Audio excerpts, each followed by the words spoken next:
మనం మజ్జిగ పులుసు ఎలా తయారు చేయాలో చూద్దాము. మన ఇంట్లో ఉన్న వెజిటబుల్స్ అన్నీ ఈ మజ్జిగ పులుసులో వేసుకోవచ్చు. ఆనపకాయ, ఉల్లిపాయ, టమాటో, వంకాయ, క్యారెట్, పచ్చిమిర్చి ఇంతవరకు నేను తరిగుంచాను. ఇప్పుడు ఒక బాణలి తీసుకొని ఆ బాణలిలో పోపు సామాన్లు వేసుకుందాము. కొంచెం ఒక 2 టేబుల్ స్పూన్ల ఆయిల్ వేసి పోపు సామాను వేసుకుందాం. ఒక బాణలి తీసుకున్నాను. ఆ బాణలిలో 2 టేబుల్ స్పూన్ల ఆయిల్ వేసాను. ఆయిల్ హీట్ అయిన తర్వాత ఆవాలు, మినపప్పు, ఆవాలు, మెంతులు, జీలకర్ర అండ్ ఎండుమిర్చి ఈ 4 వేసిన తర్వాత కొంచెం లైట్ బ్రౌనిష్ వచ్చేంత వరకు ఇలానే ఉంచుదాము.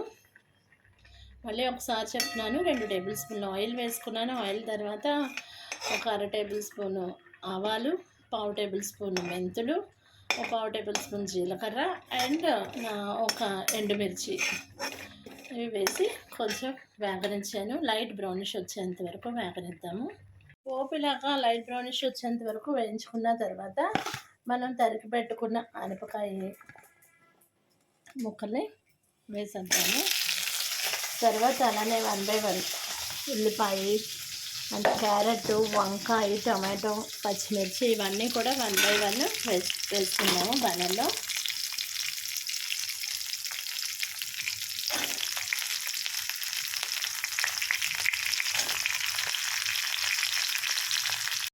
ఇలా అన్ని కూరగాయలని 1 బై 1 ఈ పోపులో వేసుకొని ఒకసారి బాగా కలిపేద్దాము. కలిపేసి స్టవ్ మాత్రం సిమ్లోనే ఉంచుకున్నాము. ఇవి బాగా మగ్గిపోవాలి. ఈ పోపులో ఈ వెజిటేబుల్స్ అన్నీ బాగా మగ్గనిద్దాము. బాగా మగ్గిపోయిన తర్వాత మనం కొంచెం సాల్ట్, అలానే ఒక చిటికెడు పసుపు, కొంచెం కారం కూడా వేసుకున్నాము. ఇది కాసేపు మగ్గిన తర్వాత ఆ 3 కూడా యాడ్ చేసుకోవచ్చు. చూసారా, ఇలా పోపులో బాగా మగ్గనిద్దాము. వెజిటేబుల్స్ అన్నిటిని మగ్గనించిన తర్వాత సరిపడా సాల్ట్ వేసుకుందాము. సాల్ట్ ఫస్ట్ కొంచెమే వేసుకోండి, తర్వాత కావాలంటే మళ్ళీ చూసేసుకోండి. ఎక్కువ ఫస్టే వేసేస్తే మళ్ళీ ఎక్కువైపోతే ఏం చేయలేం.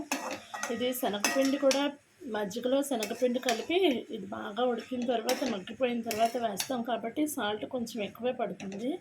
కానీ ముందు ఈ వెజిటేబుల్స్ సరిపడంత సాల్టే వేసుకుందాము. సో సాల్ట్ వేసేసిన తర్వాత కొంచెం ఒక చిటికెడు పసుపు కూడా వేసుకుందాము. నేను ఆల్రెడీ ప్రతి దాంట్లోనూ చెప్తాను, ఆర్గానిక్ పసుపు ప్రతి దాంట్లోనూ, ప్రతి కూరలోనూ, ప్రతి పులుసులో అన్నిట్లోనూ వేయటం మొదలు పెడితే హెల్త్కి యాంటీబయాటిక్ కాబట్టి మంచిది. సో పసుపు వేసాను. పసుపు వేసిన తర్వాత కొంచెం కారం, పచ్చిమిర్చి ఆల్రెడీ 2 పచ్చిమిర్చి వేసాను.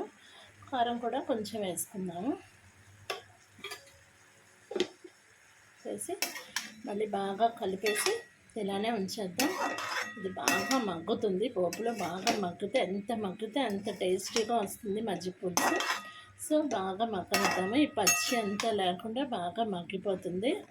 అలా మగ్గనిద్దాము. చూసారా, ఇప్పుడు పోపులో బాగా మగ్గిపోయాయి. ఇంకా కాస్త మగ్గనిద్దాము. మగ్గిన తర్వాత మనం ఆల్రెడీ ఇప్పుడు సాల్ట్, కారం అండ్ పసుపు వేసేసుకున్నాం కదా.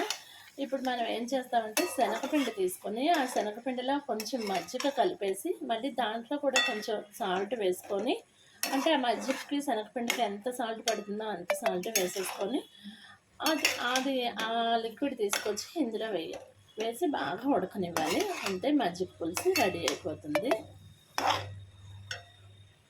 చూసారా, ఇలా బాగా మగ్గిపోయింది కదా. ఇలా మగ్గిపోయిన తర్వాత మనం ఏం చేయాలంటే సిమ్లో పెట్టేసుకున్నాం కదా, స్టవ్ సిమ్లోనే ఉంచి ఇలా మగ్గ పెట్టేసాము. ఇప్పుడు మనం ఒక గిన్నెలో కొంచెం మజ్జిగ తీసుకోవాలి. మరీ పెరుగులా కాకుండా, మరీ పల్చడి మజ్జిగలా కాకుండా మీడియంగా ఉండేటట్టు ఇలా తీసుకోవాలి. తీసుకున్న తర్వాత దీంట్లో ఒక 2-3 స్పూన్లు శనగపిండి వేసుకుందాము. శనగపిండి వేసుకొని బాగా కలిపేద్దాము.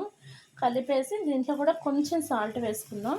సాల్ట్ వేసుకొని దీన్ని మళ్ళీ మనం ఈ కూర మగ్గ పెట్టేసాం కదా పోపులో వెజిటేబుల్స్ అన్నీ అందులో వేసేసుకుందాము.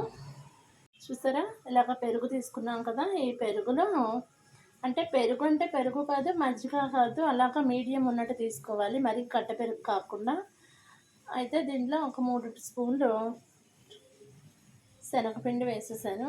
వేసేసి బాగా కలిపేద్దాము. కొంచెం వాటర్ కూడా వేసుకుందాము. కొంచెం వాటర్ కూడా వేసుకొని బాగా కలిపేసి దీంట్లో మళ్ళీ మనం ఓన్లీ వెజిటేబుల్స్ పెట్టడానికి కావాల్సిన సాల్టే వేసుకున్నాం కాబట్టి దీనికి సరిపడేంత సాల్ట్ కూడా వేసుకొని ఇలా బాగా కలిపేయాలి. కలిపేసి ఈ ఉండలు లేకుండా, శనగపిండిలో ఉండలు లేకుండా బాగా కలుపుకొని ఈ మిశ్రమాన్ని మళ్ళీ మనం ఆ వెజిటేబుల్స్ ఉడకబెట్టుకున్నాం కదా పోపులో, ఆ బాణల్లో వేసేసుకుందాం. చూసారా, ఇది మరీ గడ్డ పెరుగులానే ఉండకూడదు, మజ్జిగలా మరీ పల్చటి మజ్జిగలా కూడా ఉండకూడదు. ఇలా ఉన్న తర్వాత దీన్ని 3 స్పూన్లు శనగపిండి వేసాను. కొంచెం వాటర్ అవసరమైంది నాకు, కొంచెం వాటర్ వేసి కలిపేసి ఇలా మనం ఉడకపెట్టుకున్న బాణల్లో ఈ శనగపిండి పెరుగు మిశ్రమాన్ని వేసేసాను. వేసేసి బాగా కలిపేసాను. కలిపి ఒక 10 మినిట్స్ ఇలాగ మనం బాగా ఉడకనిద్దాం. చూసారా, నీళ్ళలా లేదు పెరుగు, అలా నీళ్ళలా ఉండకూడదు, మరి గడ్డ పెరుగులా కూడా ఉండకూడదు. సో ఇందులో మనం సాల్ట్ కూడా వేసేసుకున్నాం కాబట్టి ఇంకా సరిపోతుంది. ఇంకా మీకు కావాలి అనుకుంటే కొంచెం కొత్తిమీర వేసుకోవచ్చు, ఫ్లేవర్ ఇంట్రెస్ట్ ఉన్నవాళ్ళు. ఫ్లేవర్ ఇంట్రెస్ట్ లేని వాళ్ళు ఇలా ఒక 10 మినిట్స్ మగ్గపెట్టేసి తర్వాత తీసేస్తే మజ్జిగ పులుసు రెడీ అయిపోతుంది. కొంచెం దగ్గర పడిన తర్వాత తీసేస్తే, ఇది మరీ దగ్గర పడితే బాగుండదు. సో కొంచెం ఉడికిన తర్వాత ఈ పెరుగులో కూడా కొంచెం ఉడికిన తర్వాత అప్పుడు మనం స్టవ్ ఆఫ్ చేసేసుకుందాం. బాగా దగ్గర పడేంత వరకు స్టవ్ మీద ఉంచేద్దాం. ఇంకొక 10 మినిట్స్ అలా ఉంచితే సరిపోతుంది. నచ్చిన వాళ్ళు కొత్తిమీర ప్లస్ మిరియాల పౌడర్ కూడా వేసుకు తింటే చాలా టేస్టీగా ఉంటుంది మజ్జిగ పులుసు. మిరియాల పౌడర్ చేసేసి ఆ పౌడర్ ఇప్పుడు మనం చల్లేసామంటే చాలా టేస్ట్గా ఉంటుంది. సో కొత్తిమీర మిరియాల పౌడర్ ఇంట్రెస్ట్ ఉన్నవాళ్ళు చల్లుకోవచ్చు, లేని వాళ్ళు ఇలా కొంచెం దగ్గర పడిన తర్వాత స్టవ్ ఆఫ్ చేసి వైట్ రైస్లో తింటే చాలా బాగుంటుంది. అలానే ఫ్రైలో కూడా మజ్జిగ పులుసు చాలా బాగుంటుంది. మజ్జిగ పులుసు కలుపుకొని ఫ్రై నంచుకు తింటే చాలా టేస్టీగా ఉంటుంది. సో నెల్లూరు జిల్లాలో అయితే ఈ మజ్జిగ పులుసు లేకుండా అసలు భోజనమే ఉండదు. ప్రతి హోటల్లోనూ ప్రతి ఇంట్లో కూడా అస్తమానం ఈ మజ్జిగ పులుసు చేస్తూనే ఉంటారు. సో మీకు ఈ మజ్జిగ పులుసు నచ్చినట్లయితే ప్లీజ్ నా వీడియోస్ని చాలా ఈజీగా చేసుకునే విధంగా ఈ మజ్జిగ పులుసు ఉంటుంది. సో మీకు నా వీడియోస్ నచ్చినట్లయితే మీ ఫ్రెండ్స్కి, మీ రిలేటివ్స్కి షేర్ చేయండి. నా వీడియోస్ని లైక్ చేసి నా ఛానల్ని సబ్స్క్రైబ్ చేయండి. Thank you for watching my videos. Please like, share and subscribe to my channel. Thank you.